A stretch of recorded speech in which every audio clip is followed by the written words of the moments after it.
Claire, Carlene, and I are really delighted to have everyone here and to hear from our incredible panelists about how to empower women, especially women of color in surgery. And before we start, I'd like to introduce ourselves. So I'll start with me. I'm a junior here at Hopkins on the pre-med track, hoping to pursue a career in surgery eventually. And I'm also the co-president of Hopkins Feminists, which is one of the student organizations co-sponsoring this event. One of the other organizers, Claire Rosen, she graduated from Hopkins in 2014, and she's now a third year at University of Maryland School of Medicine. And she's currently the leader of the Women in Surgery group at Maryland, and an inspiration to young women everywhere because she provides endless support to anyone interested in pursuing a career in medicine, which is awesome. And then our other host, Carlene Parteau. So Carlene is a first-year medical student at the University of California in San Francisco. She graduated Phi Beta Kappa from Hopkins this past year, so 2016. And during her time at Hopkins, Carlene also served as the president of HopFems. And she was really a visionary and a role model. And Carlene encouraged me, actually, to be the most engaged and, most importantly, the most intersectional feminist I could be. And without her mentorship and sisterhood, I wouldn't be as confident about pursuing a career in medicine as a woman of color, and we certainly would not have had this event. So during the panel and moving forward, we hope that you not only become more informed, but also more inspired to join us to take concrete actions to break down gender and racial disparities in surgery, medicine, and beyond. We hope that you feel empowered to lift women, and in particular women of color, up through every stage of their lives, from pre-K, when we ask our little girls what their favorite book is instead of asking them what their favorite princess is, to chiefs of surgery when we ask them about how they can become how we can become strong leaders like men instead of the clothing they wore when attending a conference. With that, I ask you to please join me in welcoming Carlene Parteau. Thanks.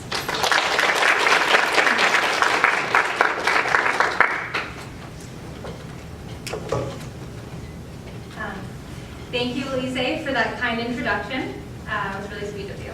So, is everyone here? Yes. Okay. Let me begin by saying I am so very excited to be here with all of you and so grateful for each and every member of our team, from Boston to Palo Alto, who have helped us begin this systemic change. More importantly, though, I would like to acknowledge all the work done by the women who came before us that enabled us to be here at this point today.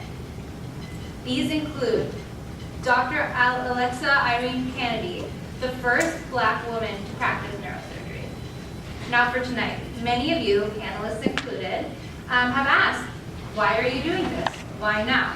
So I'd like to take a moment to address the origins of this event and our nationwide and hopefully someday global movement. My personal exposure to feminism practically started at birth. I jokingly tell people that I grew up in a matriarchy, which unfortunately doesn't exist. One of the first things my mother taught me when I began to speak at the age of 2 was how to say, "Ma'am, yes, ma'am." That statement became a feminist credo that shaped the rest of my life, galvanized to say yes to challenges and push forward.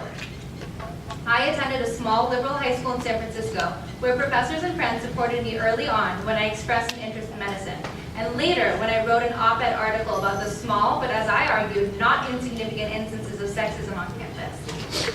During my undergraduate career as a neuroscience major at Johns Hopkins University, I began my exploration of neurosurgery. Aware of how difficult that path is for women, I intentionally chose to shadow a woman neurosurgeon, who further bolstered my interest and passion for medicine. At Hopkins, I was president of the Hopkins Feminists for 2 years, after having been in the club since I set foot on campus my freshman year. I then applied and was accepted to the University of California, San Francisco, which is known for its strong history of the pursuit of social justice and current culture of local, national, and international activism. In spite of all this education, all this preparation, all this exposure to feminism and medicine, I couldn't help but let my jaw drop when I learned these horrifying statistics. The number of women surgeons of color is so low, it escapes attempts to report it. Only 14% of board-certified plastic surgeons are women.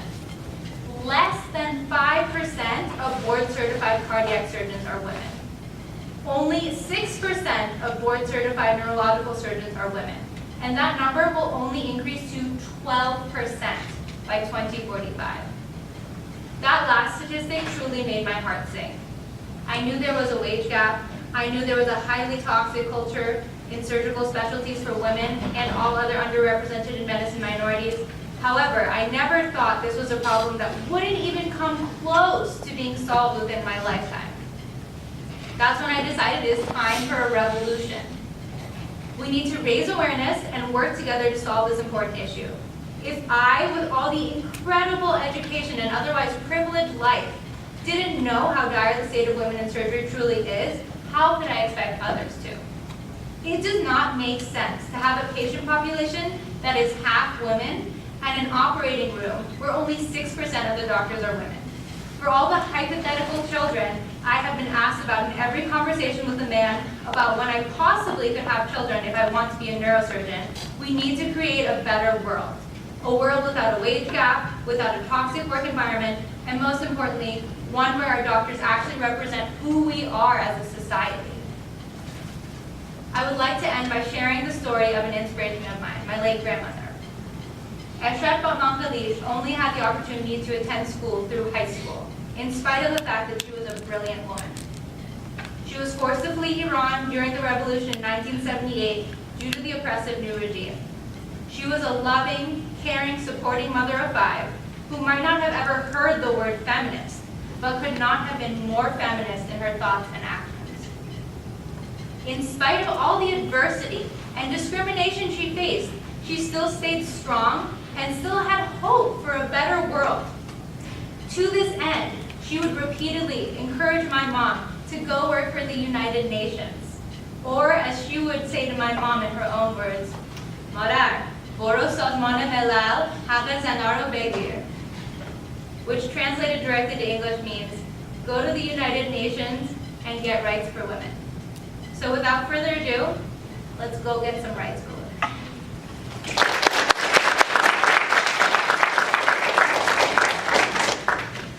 So I'd like to start off by having each one of our panelists briefly introduce themselves. So if we could grab some mics so they can.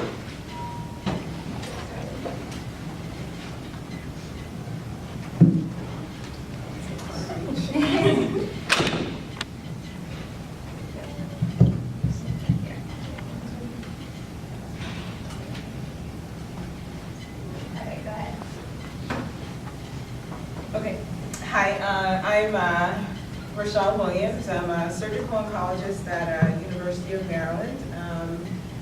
Actually, originally from Jamaica. I was born there, I grew up there. I was there until the end of high school. I moved to the U.S. My family moved to New Jersey. At the end of high school, I did college at Morgan State University. Went from there, so that's my Baltimore connection. Went from there to Harvard Medical School. I did a combined program there with MIT and Harvard, the health sciences and technology program, so research oriented and sort of physical sciences oriented. And so I think that went well with surgery. So did a surgical residency at University of Chicago, went back to Harvard for my oncology fellowship, and now at University of Maryland.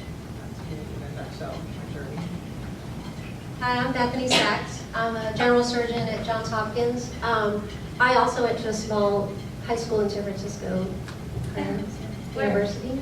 You went to, I went to university. This is logical. It's a Chinese school. Now you know. Wait, that's amazing. We need to talk. Yeah. Three things happen when women come together. Let me just say that. Example number 1. I missed my 43 last week. But then I went east for college. I went to Connecticut College, it's very small also. And I was at Mount Sinai in New York City for medical school. I stayed there for my general surgery residency and met my husband in medical school there. And then he was a plastic surgery resident at the time. We got married in our chief year and moved to Pittsburgh.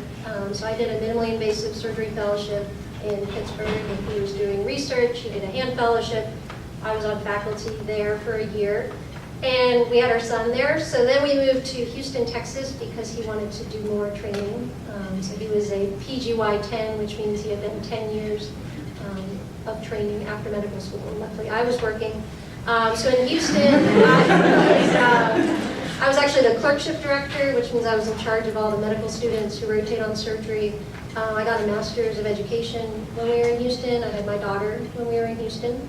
And my kids are now 9 and 11. And then we moved here about 6 years ago. So I do laparoscopic hernias and gallbladders, kind of all outpatient elective cases. I do mostly education. So I'm the clerkship director at Hopkins. I'm in charge of the medical students. And I also do something called the colleges at Hopkins, which is a longitudinal advising program for all the medical students.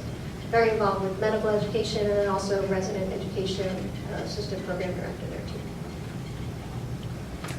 Hi everyone, my name is Melanie Major. I'm a fourth-year medical student at Johns Hopkins. Recently matched in plastic surgery at Johns Hopkins, so I'll be starting as a resident in July. I was raised in Southern California. I went to Stanford University as an undergrad and majored in chemical engineering.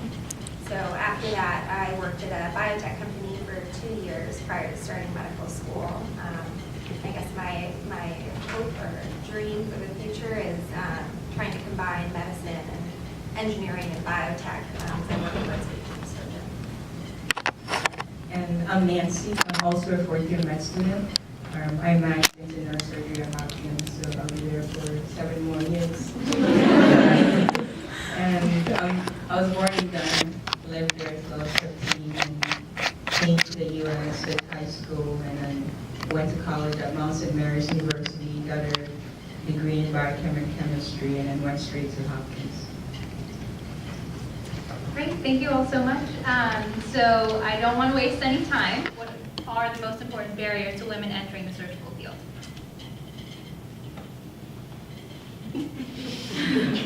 I guess I can take a stab. I mean, there's probably a lot of different barriers depending on who you talk to, but I'd say for me, it was a lack of accessible role models, female role models. You know, I had a lot of mentors who were male when I was undergrad, and even as I started medical school. And I think, male or female people can provide guidance in terms of your career, but I think getting a woman's perspective on kind of some of the unique professional and personal obligations you may face as a surgeon is something that I know would have helped me make a decision earlier before I was able to kind of see firsthand as a third year medical school what it was like to work in the hospital. Kind of gaining that perspective a little bit earlier in my career would have helped. Just to echo what Melanie said, I think role models are very important, and based on the statistics that Carlene mentioned, you can realize that there were very few people who looked like me, had been through similar experiences, and particularly neurosurgery, that I could look up to. And also, like Melanie said, I was very fortunate to have great mentors who were men, which is good. But it would have been very nice to gain that additional perspective. The other barrier that I found was also like lifestyle challenges. Whenever I told people I was interested in neurosurgery, the first question would be, so are you going to have kids? Are there going to be kids? And there was just a lot of those questions as to how you're going to balance your family and the demanding job that you have as a neurosurgeon. Questions that I don't think my male counterparts would have to encounter that much of. I think role models was difficult for me when I was going through medical school and residency where I trained. There weren't really a lot of women in leadership positions or women surgeons who, as a resident, you would look up to and who were good surgeons and who, were kind of doing what you wanted to do. I think just now, at Hopkins at least, we have a lot of women surgeons. I think the other attending who was supposed to be on the panel is the chief of cardiac surgery, and she couldn't make it. My division chief and minimally invasive surgeon is a woman. The former chair was a woman. The program director is a woman. There's a lot of full professor women and a lot of women residents. So I think things have changed a lot. Distribution of women, for example, especially in neurosurgery at Hopkins, it's incredible. I think there's one residency class where there are 4 women residents. Nancy, and I think you can speak to that more. But there are, yeah, go ahead. Their last year match, it was all women. That was a historic moment for them, for the department as well. They were incredibly happy to have that incredible class of women who were really good. Yeah. So it is important to acknowledge that there is progress, but at the same time, coming from UCSF, it's again important to acknowledge the 2 chief residents now are women. And there was, I don't know if any of you know, Tene Cage, Dr. Tene Cage. She was a black woman who was a resident at UCSF, who's currently doing a fellowship at the Veterans Hospital. But in spite of the fact that the 2 chiefs right now are women, once they leave this coming year, there's going to be no women neurosurgery residents at UCSF. So, I think although we're seeing some progress, it is important to acknowledge that it's not everywhere, first of all, because the national statistics are still abysmal. And even within institutions that I would perceive as very liberal, we're still seeing a lot of difficulty for women to enter into these fields. Dr. Williams, did you want to comment? I mean, I think I echo a lot of what the panelists have already said, and actually that you said in your opening remarks, that you get asked a lot about your hypothetical children. I definitely got asked about those kids a lot, and I was like, we'll be fine with me as a surgeon. And actually, one of my friends who was also thinking about doing surgery, she wanted to be a pediatric surgeon. So kids were very important to her, obviously, and she got asked enough about her hypothetical children that she really worried that this was going to be a concern, and at the last minute sort of switched from surgery to doing pediatrics. So she kept the kid part of it, but dropped the surgery. So yeah, you do get asked about that a lot. I do think that challenge comes later on. I don't know if it's so much like going into surgery. I think you're in surgery already when you face some of the challenges related to that family life, work balance stuff. So the going into surgery thing, I think is just that light bulb going off that, yeah, I could be a surgeon as a woman. I actually had one of my patients last week. She came to see me in clinic for the first time. Her medical oncologist had referred her for liver surgery. She has like a cancer met to her liver, metastasis spread to her liver, and she was like, she just flat out said, I thought you would have been a tall white guy. I'm like really surprised. She's like pleasantly so, but really surprised. So that was just her assumption, that if she was going to a surgeon and a liver surgeon, then they had to be male and they had to be white and tall for some reason. So I think that stereotype needs to be changed, and the way to change that is to just have more of us there. And I think that's going to happen.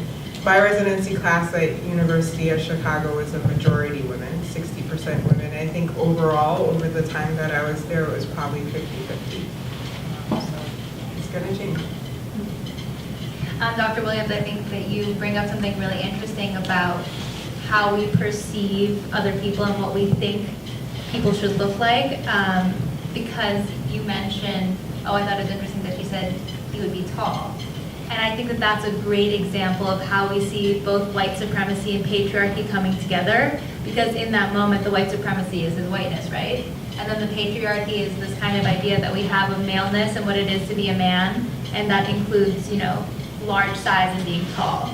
So I think that, there's a lot, we're learning so much right now, but I just wanted to point out that small tidbit that it's both.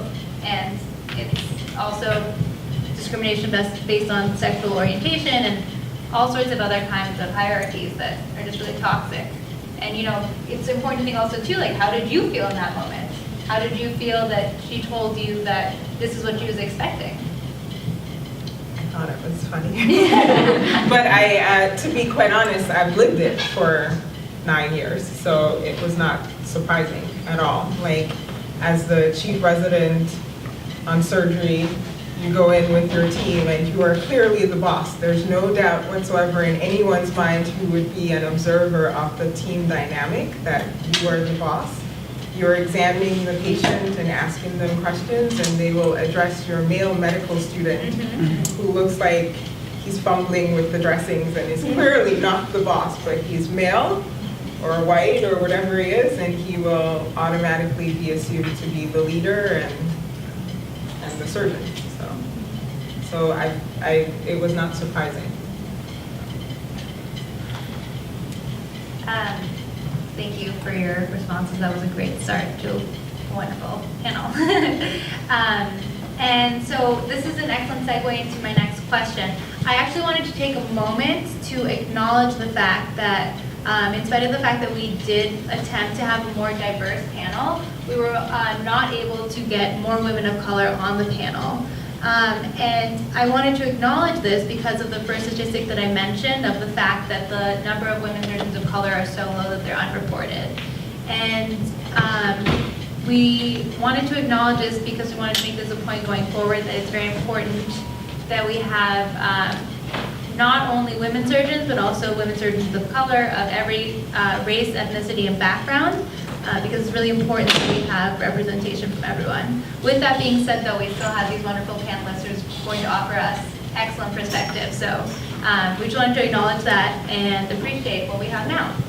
With that being said, I'd like to ask my next question, which is intended for Dr. Williams and Ms. Abou-Bansra. But if any of the other panelists have any thoughts or stories they'd like to share from their colleagues' experiences, please do share that as well. During my time attending Hopkins, as an undergraduate, I learned about the stronghold of white supremacy it has on our country. One experience in particular stands out to me as most instructive on how incredibly important race is, especially being in Baltimore, where many systemic and institutionalized racist policies were actually conceived. In a meeting with one of the deans that was supposed to be a brainstorm to address gender inequity, but was clearly just a formality, a friend shared something that has stayed with me to this day. A freshman computer science major who was a white woman was insisting it doesn't bother her that she was the only woman in her classes, and she didn't see what the problem was. This is when my friend, who was a queer black woman, became frustrated and shared with us she didn't even care about her gender. She said the fact that she was a woman was the least of her worries, and that her blackness was what was most difficult for her to overcome in this academic setting. I'd now like to turn our attention to the important issue of race for women in the medical field. So Dr. Williams and Ms. Abou-Bansra, did the anecdote I shared about my friend feeling that her blackness, not her gender, was her greatest obstacle resonate with you? Or, as a lot of women of color have previously expressed, do you experience something entirely different due to the intersectional nature of the effect of both white supremacy and patriarchy? And for the other women on the panel, what have you found to be the most effective way to be an ally to women of color? I know I asked a lot. Yeah, it's I think, interesting question. I think up until this year, I would have said probably my gender was a bigger barrier overall than my race. There is definitely some intersectionality there, for sure. But I think in surgery, it's hard to know. You kind of have to tease it out. But I think there have been like black male surgeons for longer, and so that's not as much of a reach as like a black female surgeon. So I'm sure the two things are intertwined, but like just through my experiences in training, a black male resident, that seems to be higher in the hierarchy than say a female white resident, and then even lower, a female black resident. So I do think actually your gender is probably even more at play. Race definitely comes into it, and I hate to say this, but I think I've felt that more coming back to Baltimore. But yeah. As opposed to where I did my training, so Boston or Chicago, I didn't feel it as much as I do now, actually. It's very subtle, very, very, very subtle things about like interactions with patients or your colleagues. It's very subtle, but it's definitely there. So yeah, I would say though gender is probably the bigger of those two influences. It's a deep question.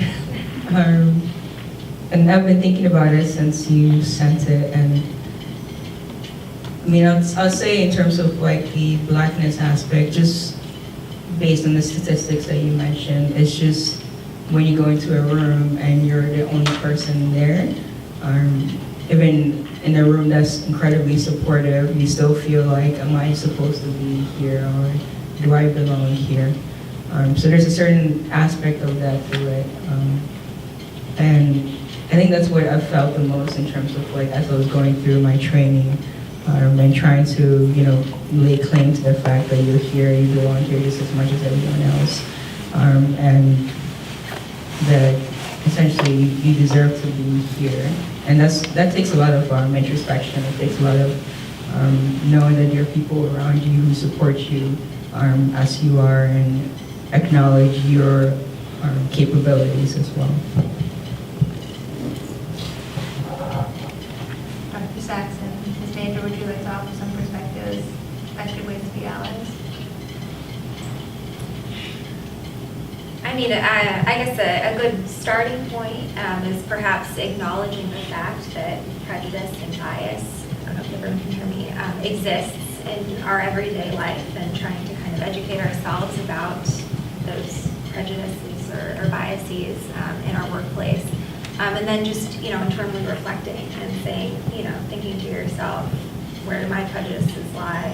What is my privilege, and how does that interact with the people that I'm working with professionally or in my personal life. Going from there. I would say that, I think you mentioned it earlier in your introduction, but, our patient population as physicians is obviously very diverse. And so I think fostering an environment that is able to understand, relate to, and reflect our patients in kind of a healthcare setting is very important. So being as supportive of that as possible benefits everyone. I think as faculty and residents, we do a lot trying to teach about intrinsic bias and how to look past that. Obviously with patients, it's a lot harder. And I think, as a surgeon, you learn, you laugh it off, you do get used to things and you try not to let it bother you. You can't, you're obviously not going to hold it against the patient. You're still going to treat them if they say something. Most of my patients tell me I look like their 18 granddaughter or something, and it's supposedly a compliment, I guess. So maybe 20-something. But I think when patients do make comments, it is harder, I would say, to speak up in that way. But I think in the healthcare team and, talking about how to be an ally, I think in that way we try to educate and work with the medical students and everybody to work as a team. I did just want to make one comment, talking about how hard it was, you were saying, to get surgeons. I think trying to get surgeons somewhere at 6 o'clock is difficult. So, you said you had struggled getting surgeons. I think that's probably more so than anything else. Well, thank you all. That was really helpful. And then I just wanted to follow up for Ms. Abugontra and for Dr. Williams. If you can think of specific examples or instances where you felt like you had either a friend or a mentor, or anyone who was very supportive to you and what they did, I think that would be really instructive for us. To give an example of something that I think is helpful, we at UCSF have an organization, which is at a lot of other medical schools, White Coats for Black Lives. So my classmates and I have pins that say, White Coats for Black Lives. So I think it's one of those things where if you are a Black San Franciscan, you will recognize that and it'll be comforting to you. And even if you're like a medical student of color and you see that, it's kind of like a sign, like, I'm an ally, I'm here for you. But if you don't know, you kind of just ignore it. So I don't know if you could think of like other things people can say or what else we can do that is helpful and supportive.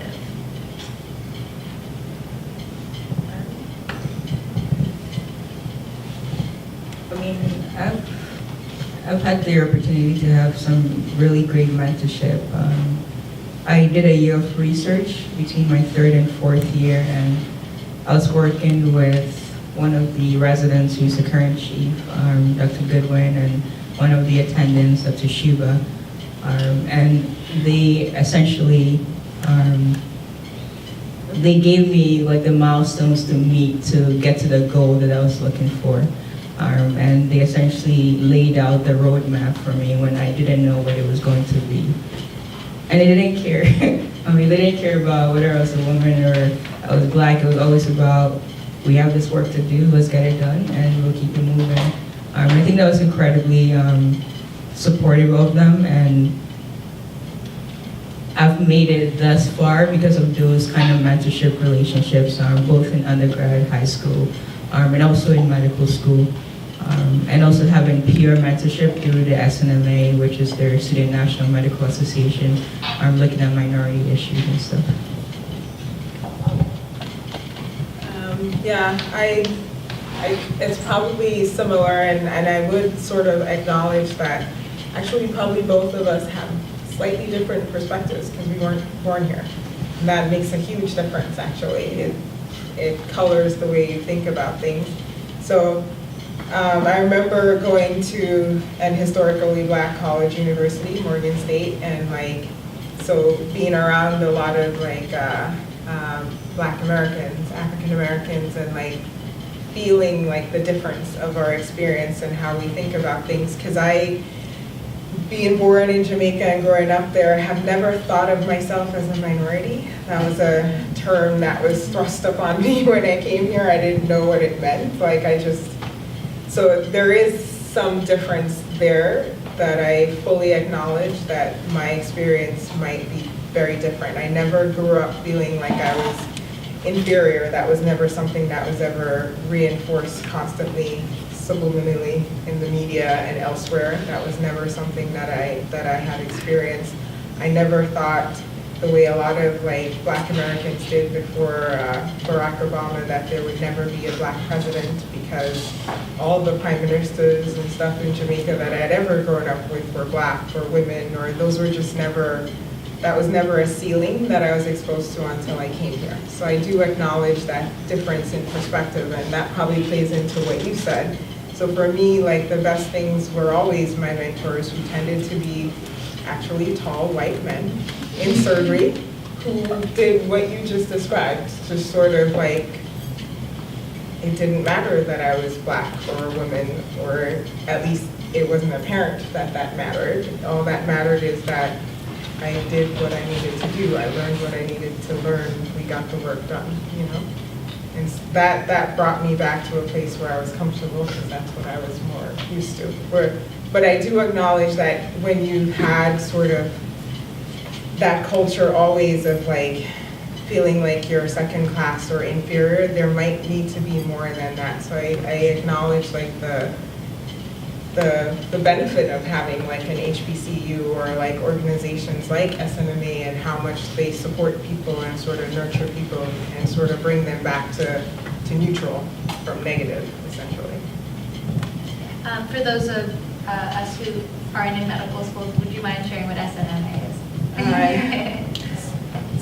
Yeah, go ahead. It's the Student National Medical Association. They are essentially interested in minority issues, so they would do mentorship for, let's say, local high school students or middle school students. They'll have, let's say, health fairs for the local communities that are around, and they'll provide kind of support for the minorities who are in the medical school. They actually have organizations that are even before medical schools. There's something called MAPS, for undergrads. So people who are thinking about applying in medical school, they're pre-med and sort of help studying for the MCATs and what are the courses you need to take and stuff like that you might not necessarily have been exposed to depending on where you went to school or your training up to that point. And for non-students of color, is it helpful, do you feel it's helpful to have non-students of color in these organizations, or do you think it's better to have it as a space for? There are a lot of non-students of color in SNMA. It's as long as you're interested in minority health issues, everyone is welcome. Okay, first action item, join SNMA. And join MAPS if you're an undergrad, okay? As Elise said, we want you all to take this opportunity not only to learn, but to take action. We want to change the world today, now, and that starts with doing things. So the first thing you're going to do, what is it? They said it, it's okay, we're good. Teamwork. Speaking of teamwork, thank you all for your responses. They were really thoughtful. I think we learned some really important things. But speaking of teamwork, I'd like to address how the lack of women in surgery is an interprofessional problem that affects the entire healthcare team. I'm really lucky and blessed to know a lot of people in the nursing school at UCSF, as well as PT, pharmacy, and other schools as well. And I think it's really important that as part of our medical education, we learn how to work with different members of the healthcare team. And to that end, I think it's also important to think about how gender plays an important role, particularly in the nursing field, where the ratio of women nurses to male nurses is almost 10-1, which has contributed to the historically accepted narrative of a hierarchy amongst the healthcare team in which the presumed to be male physician is on top, or the tall white male physician, and their female nurses are seen as subordinates. And I was wondering how each of you thinks this dynamic affects women's desire to go into surgery, and more importantly, what do you think the ramifications are for patient safety when we have this kind of hierarchy?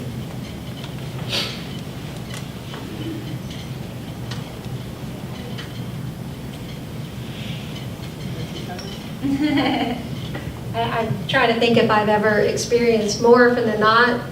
Recently, we've had a whole women team in the operating room. I operate with a lot of women residents, and we kind of joke about it, how great it is. And I think more so than gender is just your attitude towards nurses. I think that tends to go a long way. I think there's male surgeons who nurses respect, and there's male surgeons that nurses don't respect, and there's women surgeons that nurses will respect, and women surgeons that they won't, depending on how they treat the healthcare team. So I don't see it. I think historically, yes, that maybe have been the kind of dynamic, but I don't know that I've ever experienced that.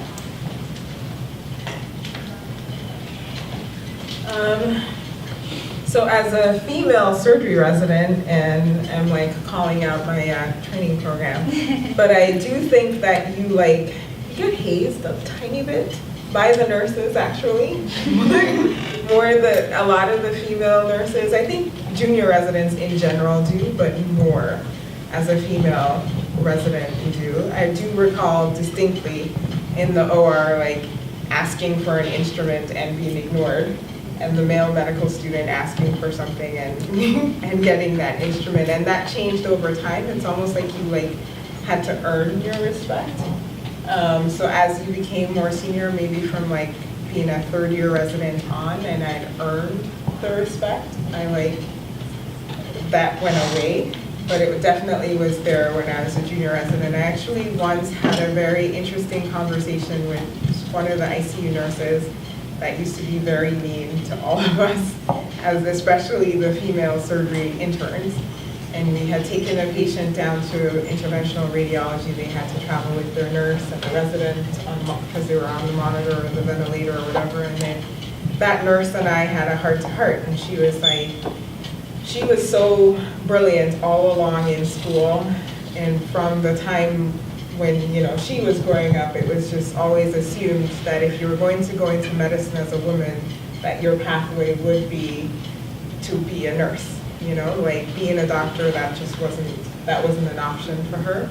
And so there was a certain amount of resentment, I guess, of the opportunities that we had now as young female doctors, surgeons, whatever it is, coming up. And I think some of the hazing was something to do with that relationship, resentment. You felt like you were better than me, smarter than me, when really you weren't. It's just that you live in a different time and had different opportunities than I did. There was some of that. It was sort of instructive to have that conversation with her, and our relationship changed tremendously after that. Maybe on my part too, because there is a certain culture that you were taught. So all these biases, we all have them actually. So residents, doctors, and the way you treat nurses, sort of like more what you were thinking or talking about, where you like automatically assume that in the hierarchy they're less than you, that they know less or whatever, and sort of checking that in yourself is important, I think.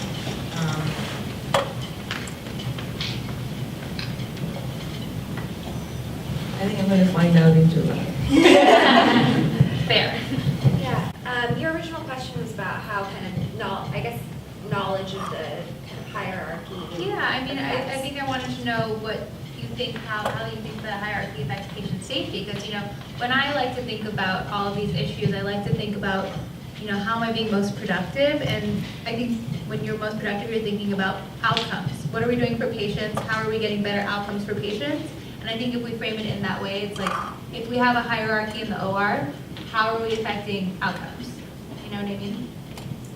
I mean, so patient safety is probably this other area that I don't know a whole lot about, but I think what we're told in medical school is that, patient safety improves when you're working in an environment where people feel empowered to speak out when they see, something happening. So, like Dr. Sachs said, I don't think I've ever been in an operating room where I felt like there was such a hierarchy that I couldn't say anything as, the lowest on the totem pole medical student.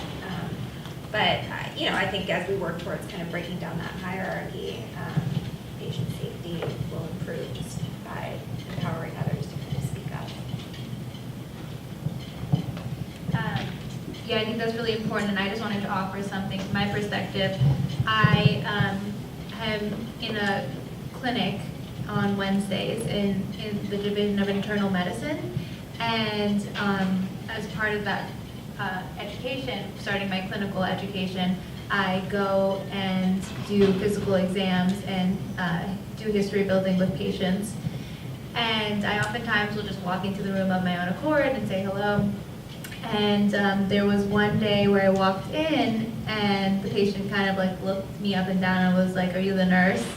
And I got really upset. And I was like, "No, I'm a first year medical student." But it's funny because I think that points to the hierarchy that's been instilled in my mind of the fact that I was offended. Because if you think about it, why would I be offended? Nurses are wonderful parts of the healthcare team. They do so much important work. There's no such thing as better work or more important work. It's just different. The things that they do are just different from what doctors do. And you have to have nurses on the healthcare team in order to successfully care for patients.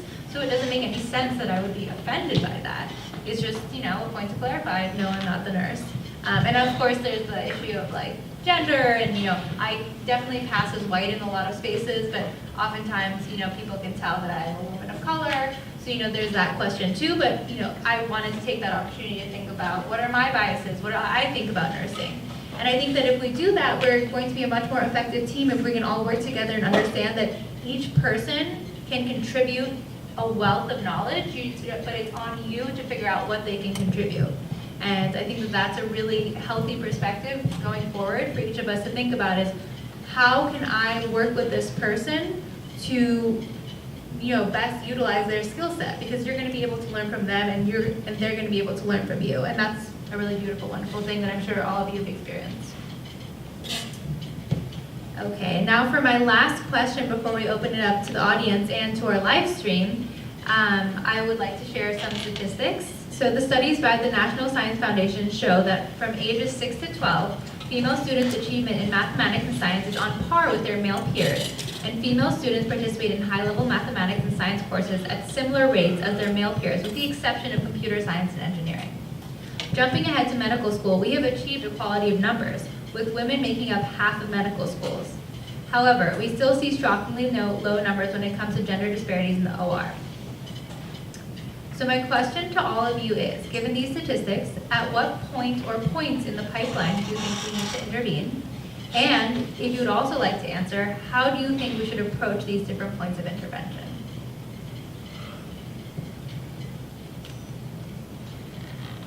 So early.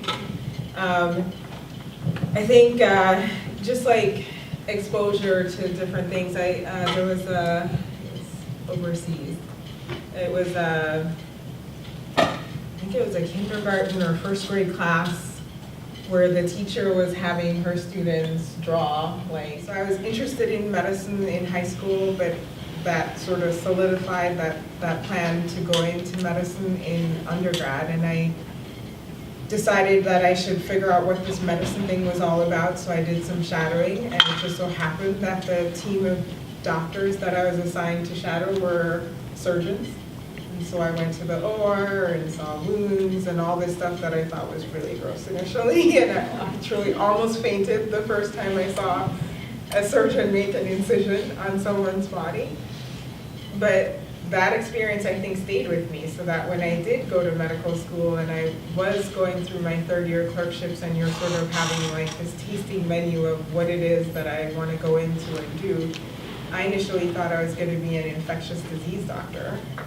Really dislike internal medicine, and I love surgery. I was like, this is the thing that like got me excited about medicine in the first place when I shadowed.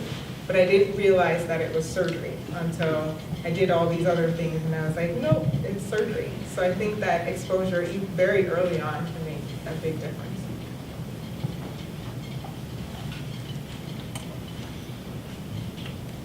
I think seeking out different sorts of experiences. I know just working with the medical students at Hopkins a lot, they're very limited in what they see. So I think trying to seek out other types of practices and other types of things, because it's very hard to know. The clerkships are in your third year, you spend 8 weeks on surgery, for example. You see a very limited amount of what being a surgeon actually means. You see the residents who are exhausted and overworked, but you don't actually know what the attendings do. So I think it's hard, and it's kind of up to you to get those opportunities. So I think shadowing early, I think starting with things like this is great, and finding out people who you can contact to get those opportunities early on in medical school, trying to shadow people just to get an idea of what people actually do, because I think this is kind of mysterious box even as a medical student, trying to figure out what does it mean to be a surgeon, and what do they do. I mean, I definitely agree with what has been said with the early exposure and seeking things out. Because even now, when I tell people, they ask me, so what are you going into? And most of them assume that I'm going into internal medicine. And when I tell them I'm going into surgery, they're like, really? Like, there's blood? I'm like, yes, there's blood. There's usually blood. But I think it just broadens our perspective, even if kids are not interested in medicine or anything like that. Just seeing all the possibilities that there are, so that when you're thinking about your career, it's not always there's this one particular thing. It's like, I can do X, Y, or Z, and then explore it better, so that it doesn't limit what you think you could do for yourself. I think at this point I'm just echoing what everyone just said, but yeah, I would say within the first year or two of medical school, I felt like I kind of had to take it upon myself to see really what was out there in terms of career options. I thought that I wanted to be a surgeon. I liked working with my hands. I liked engineering, but I had no real idea of what a surgeon did on a day-to-day basis other than operate.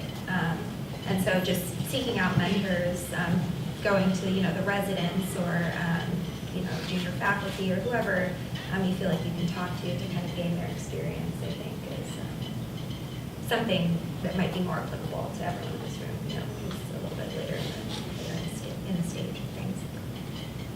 That's all really great advice. Would you mind sharing for people watching from the live stream and the pre-med, and also people watching at other medical schools, would you mind sharing what you think is the best way to approach, a fourth year and then attending?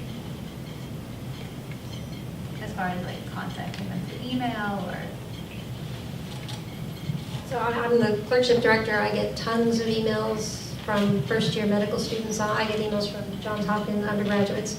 I pass them on to other people just because I'm not clinically that busy. I mean, you can come watch me teach or something, but I usually pass them on to people who I know, are great at working with students and enjoy teaching.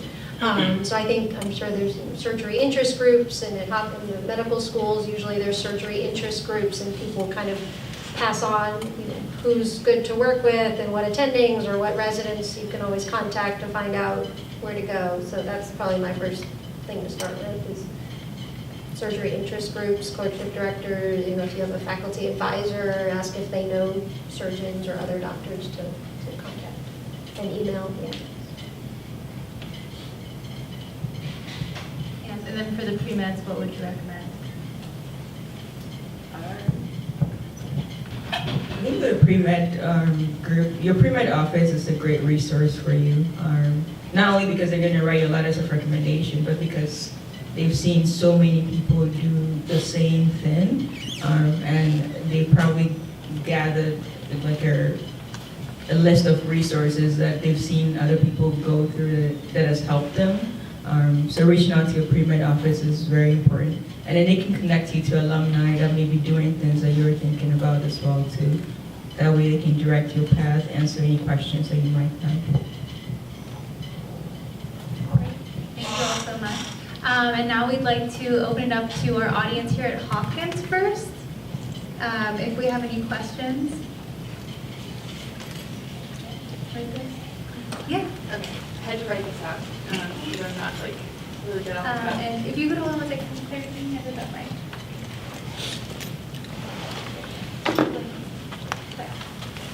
On the corner.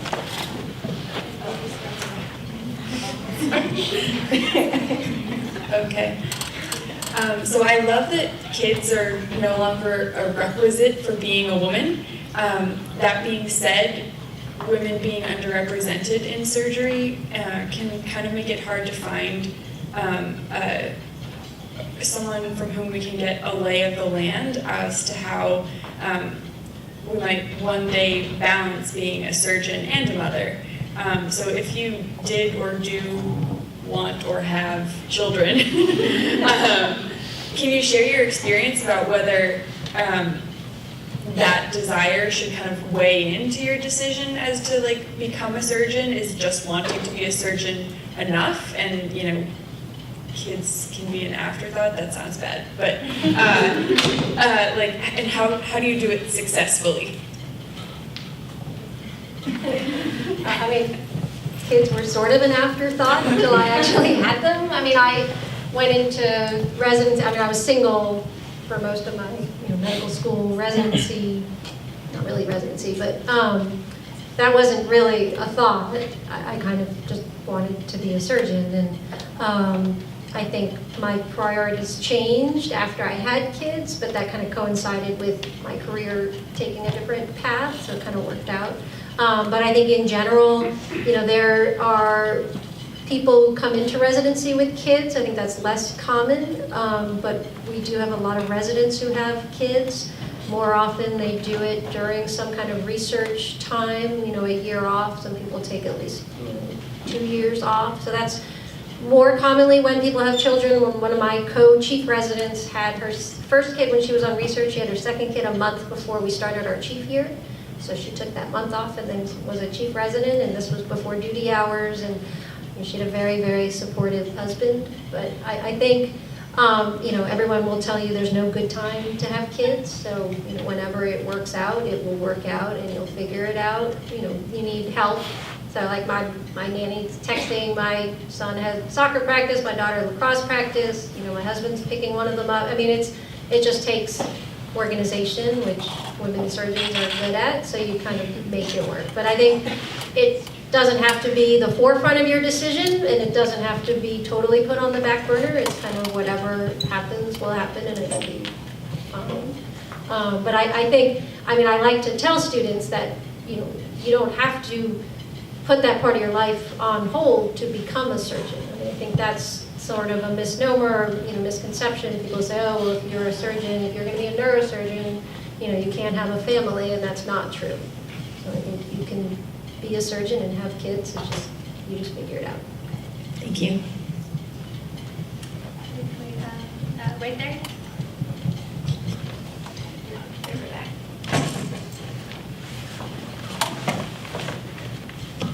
Hi, thank you all so much for being here. It's been such a great amount of knowledge that we've gotten. So my question is, Can you talk about a time you experienced a setback or difficulty that might have been related to your gender during your experience in surgery?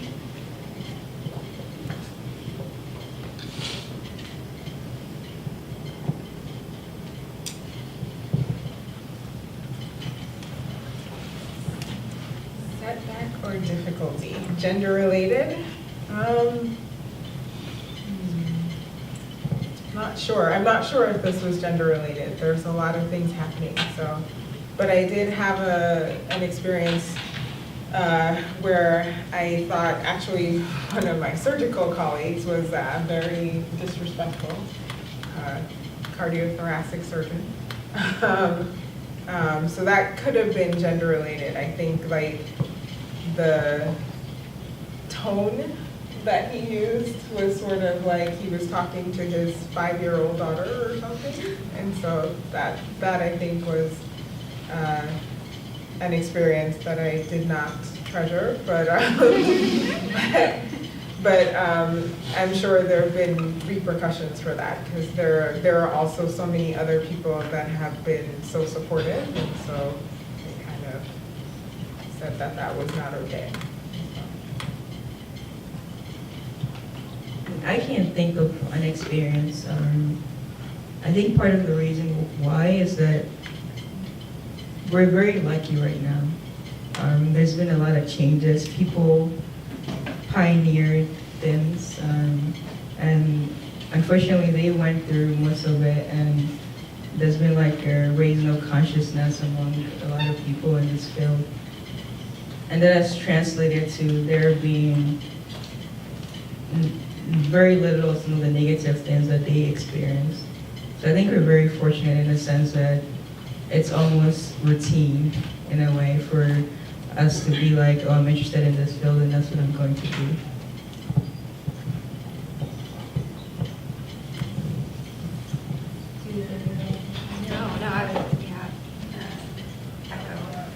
I can't think of a good story either. So now something kind of fun that we're doing with the live stream. I don't know if all of you saw, but we're hosting viewing parties at schools across the country. So if you all want to wave to our friends at the other institutions. We have a lot of people who are submitting questions to us live right now, and everyone in the audience here is also welcome to do so. So I'd like to start off by including our friends who are not with us here today by posing some of their questions. So this question comes from Megan Winkleman in San Francisco, who attends UCSF. She's a first-year medical student, and she says, sorry? She went to Stanford. She did go to Stanford, yes. She's my classmate. She's a wonderful human. In case anyone doesn't know, you should get to know her. Anyway, Megan says, surgery is perceived as physically demanding, but there's a future in which new technologies change this. What do you have to say to students in health professions with disabilities who are interested in this field?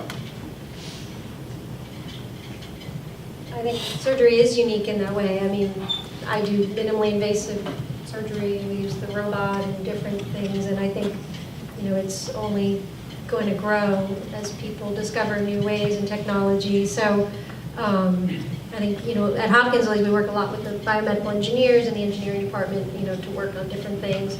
I will say, you know, getting back to setbacks as a woman, some of the things are harder for women because we have smaller hands. So some of the laparoscopic equipment, for example, you know, some of the staplers and a few experiences, they're just harder to grip and harder to hold because our hands are smaller. And, you know, they're kind of working on ways to improve that. So I think there are ways to work around pretty much anything in surgery. There are very well-known surgeons with physical disabilities who are technically excellent. So I think it's not, you know, a limitation. Yeah, I agree with that. And like, even for some of the things that, even though it's physically demanding, I don't think there is that much a differential between men and women. Like, for like, it's not like you need to be extraordinarily strong. Maybe in ortho to lift some of those legs. That might be an exception.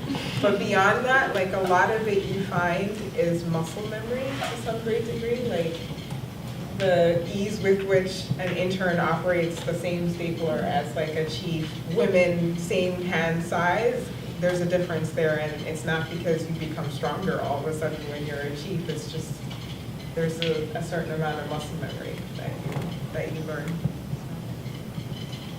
I think that's really useful. I think, that's definitely something that I've learned, starting off with my clinical education, for example, and you mentioned ortho. And when we learned how to do the ortho exam, I was definitely very worried about, am I going to be able to lift the patient, and I'm a smaller woman. And what was really helpful for me, and Nancy, you talked a lot about this, about having other people in the room who look like you. There was a smaller woman who was an orthopedic surgeon who came into my section of the room, and I expressed my concern to her about, I have a lot of friends in my class who are larger guys who are, the stereotypical ortho bro type. They love going to the gym, they love lifting, they have their protein shakes after. They're these big dudes, and they know exactly what I'm talking about. And I see the way that they're in anatomy lab, the way they use their hands, the way that they lift people up and maneuver them around. I can see there's a difference and a confidence. And I didn't think that I was capable of that because I thought that there was a size difference. And she was really clear in explaining to me that this is not at all a problem because, first of all, you don't need to be that strong to do it. But second of all, there's a lot of ways that you can compensate. So for example, when you're doing the knee exam, there's something called the Lockman's test. And in order to do it, you grab someone's calf and you pull their calf forward towards you, and you want to be testing the integrity of the ligament. And that was something that I felt like I wasn't strong enough to pull someone's calf towards me, especially a lot of our patients now are obese. And she showed me, she was like, well, you prop it up at 45 degrees, you sit on their foot, and then you're able to use your body weight. So, there's ways to work around it. And just having that, mentorship and that security of the fact that I've done this before, you can do it too, there's nothing to make you feel like you can't, was really reassuring. So I'm really happy to hear that you're all bringing that up now, because I think it's a really important point to make, that if you want to do something, we'll figure out a way to do it. So I'd like to go to our next question. This comes from Catherine Hawkins, who is a teacher in Virginia. And she wants to know, as a middle school math teacher, what specific actions can I do to promote students, especially those in traditionally underrepresented groups, to aim for careers as surgeons and physicians? So again, getting at this pipeline question early on. So that career day thing that kindergarten or first grade teacher did, where she had all these women, astronauts, surgeon, firemen come in, I think that's important. So if you know someone who'd be willing to come for, half an hour or whatever to come talk to and meet those kids, that would be good. There are also structured programs. I know, for example, she's not in Maryland, but University of Maryland, making a plug for the home institution, they have a lot of programs for middle school and high school kids who aren't necessarily interested in medicine or science or whatever necessarily. Some of them are, but they aren't necessarily, but they get exposure. They bring them to campus and have them have a research project for a summer and have them paired up with mentors. I'm sure there are programs like that everywhere. So I think that would be a good way to do it as well. Do you need to do anything? So this next question comes from Noor Marulanda from New York. And Noor wants to know, what do you think about specialty summer programs geared towards women, i.e. summer internships and competitive specialties for women only? Why aren't there more, and what can we do to increase these opportunities?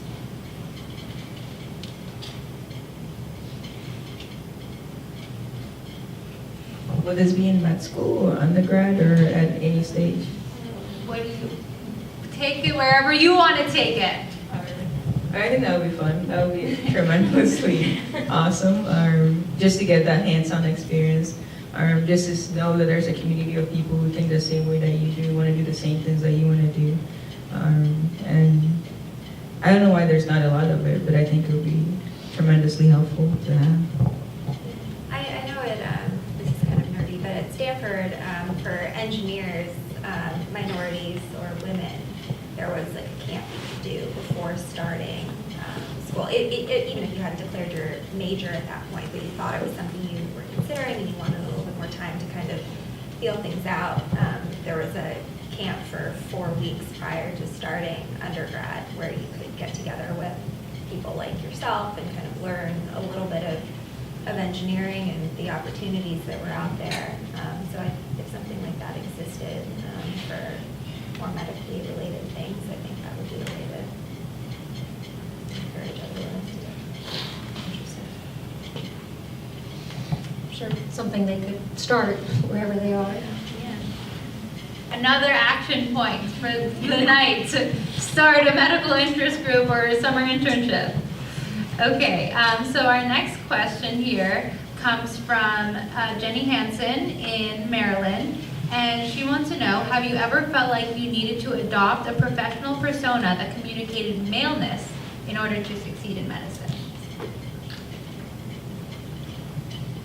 I've actively resisted doing so. But yes, there was a point, I think, during my my training, maybe that was just being hungry and tired. But like, sort of like, I think it was when I was a third-year resident, which in general surgery, when you're the third-year resident, you're the consult resident, and so you're the one fielding anyone who, oh, they think this patient might need to see a surgeon, they call you, your pager goes off constantly.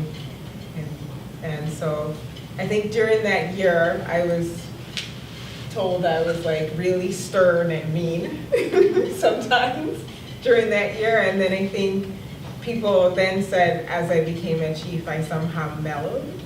And I don't know if that's necessarily true. I don't think, maybe actively, like I felt then that I had to like earn people's respect and that they needed that sort of like idea of maleness as a third-year resident. And then sort of as I matured, I'm like, I want to be unapologetically me. And so if that means talking about something really girly in the OR, we're gonna do that. Actually, one of my mentors in fellowship, when she was a resident, her like holding on to her femininity, the way she represented that was to wear pearls with her scrubs in the OR, and so she became known as that resident who wore pearls all the time. And so I think it's important to just be who you are. Like, there's no point in being a male, like a female surgeon who's like acting male, then you don't get all the uniquely wonderful things that being a woman in surgery brings to surgery. So I've actively resisted doing that. So I'm just me. My question sort of implies that somehow it's a difference. I agree. I mean, that's not something I think I ever felt I needed to be, because I am a woman in surgery and that was accepted. So I think inherent in that question is a little bit that acting assertive is a male trait, where I think it's just being a surgeon. Surgeons are assertive, surgeons are kind of go-getters, and that's how you have to be. So I like to think that's just being a surgeon and not being a male.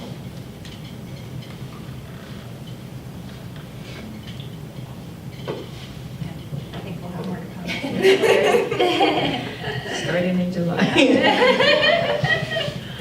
So we're gonna have another panel in July then, is that what you're saying? Okay, well, this has been incredibly informative, and we are all very appreciative of all the information that you conveyed to us tonight. And I wanted to emphasize before we end that this is just the beginning. As you all know, we are starting a revolution. We're changing the world, so tonight is just the start. I thank all of you for helping us start this journey, and I look forward to continuing to learn from you. I would hope that all of you at home and here would go ahead and like the State of Women in Surgery page so you can follow us for updates on how we are going to continue to recommend concrete action items to improve the state of women in surgery. Thank you all so much.